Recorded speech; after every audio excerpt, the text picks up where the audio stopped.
Shout out sa lahat ng followers. Gagala po tayo ngayon. Pupunta po tayo sa Gatabata. Antay po tayo ng taxi. 6.5 hours later.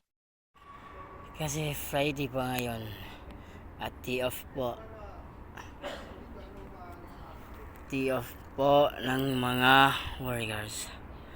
worker na nagtatrabaho. So bigyan natin ng pansin din ng ating sarili para hindi ma-homesick. So antay po tayo sa nag-taxi papuntang sinasabi nilang Bata. Wow naman! Wow! Wow! Kunik ka? Wala pa ngayon, wag na. Ha? Wag na muna. Pwede mo scan lang yan ah. Oo.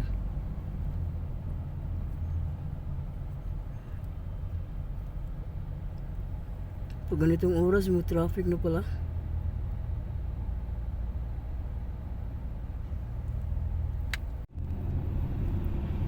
Malapit na tayo, no? Hearing oh. Sa Pilipino. Pilipino yun oh. May babaeng kasama eh. Siya lang mag-isa, tapos apat yung lalaki, patay. Ha? Pilipino? Pilipina yung babae. Apat yung lalaki, patay, biyak na biyak eh. Ikaw, Adner, ang sama ng iniisip mo talaga. Madaldal ka eh. Kasama na lang sa trabaho. Yun oh. Nakakita lang ng babae at lalaki yun agad yun. Ay, hindi naman. Alam mo naman, minsan lang tayo makakita ng babae sa, dito. Baka kung ikaw ang kasama ng biyak yun.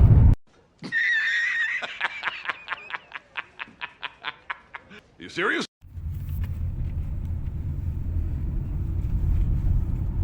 Buti dito, hindi talaga ano.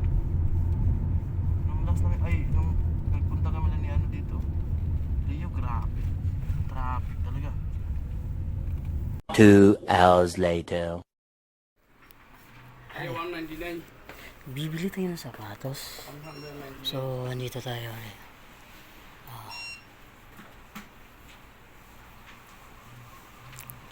At ang napili natin ay ito.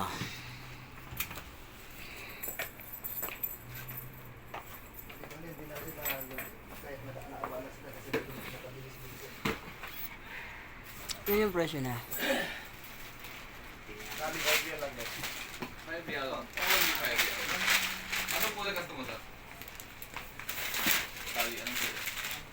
Andito po tayo sa Sulaiman. Natindahan yung pangalan. So ito po.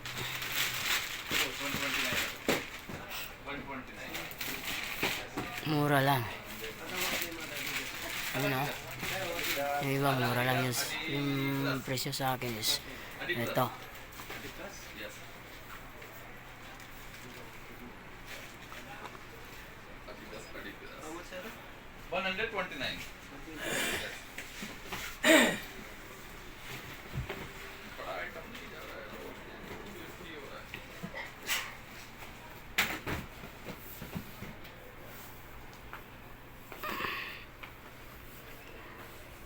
Five minutes later.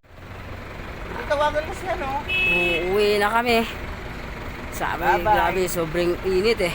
Tapos namili kami ng mga pagkain sa buwan. May bakasyon eh.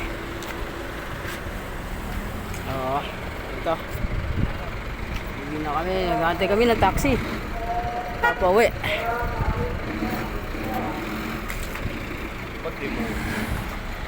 Ito. May paano sa paparada? 2,000 years later.